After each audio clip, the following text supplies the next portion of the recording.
우리 같으면은 그 티유가 있기 때문에 티유만큼 지급한 양으로 하고 그만큼 실질 다시 회수를 하는 식으로 회계 처리를 했다. 그러면은 여기서 지급되지 않는 2명분의 임금은 그 관리비 원래 계좌로 다시 들어갔다는 말씀. 그렇죠. 근데 이제 세입자분들은 2명분의 임금을 더 내고 있으니까 내는 것처럼 보인다 그 말이죠.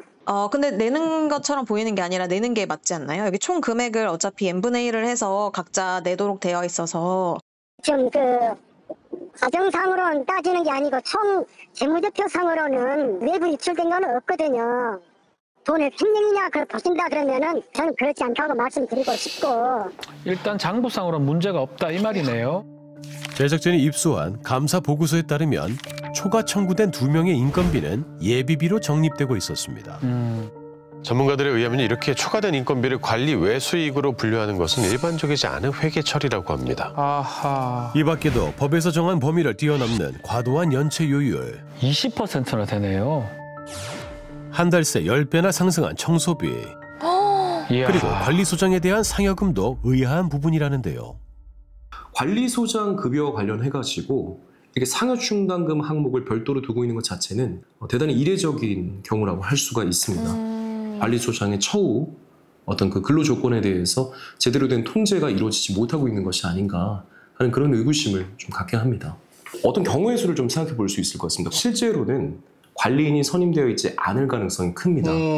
만약에 관리인이 선임되어 있는데 그렇게 하는 거라고 하면은 아마도 관리인과 관리소장 간의 어떤 모종의 유착관계가 형성되어 있을 가능성이 있습니다. 아하. 관리사무소의 사업자 명의까지 본인의 이름으로 등록한 관리소장 이 씨. 보통 관리사무소는 소장이 아니라 관리단 대표 이름으로 등록을 하거든요. 좀 이상하네요. 그죠. 어느 경우의 수든지 간에 정상은 아니고 적어도 관리인을 향해서 최소한 관리소장을 향해서 이거는 분명히 문제 제기를 할 만한 상황이라고 보여집니다. 그러니까요. 근데 이런 사람이 어떻게 관리소장이 됐어요?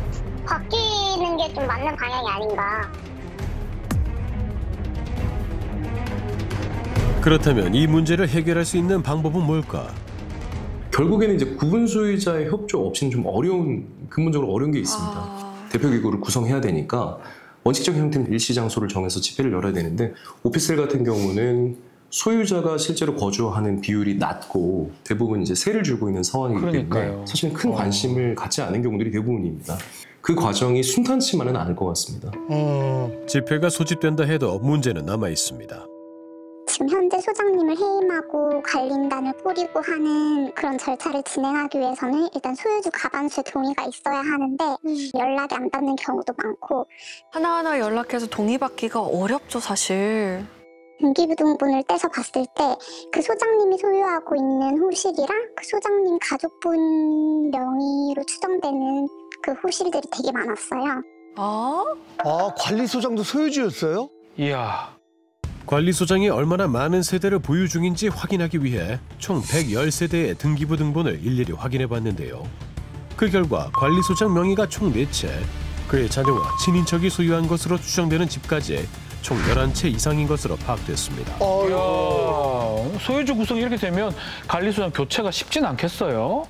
그런데 눈에 띄는 이름 하나가 있었습니다. 바로 관리소장의 회계 업무를 돕고 있는 것으로 파악된 모 회계사무소의 조 씨. 조 씨도 이곳 소유주 중에 하나였습니다. 어이구. 제작진이 연락을 시도했지만 조 씨는 끝내 취재에 응하지 않았습니다.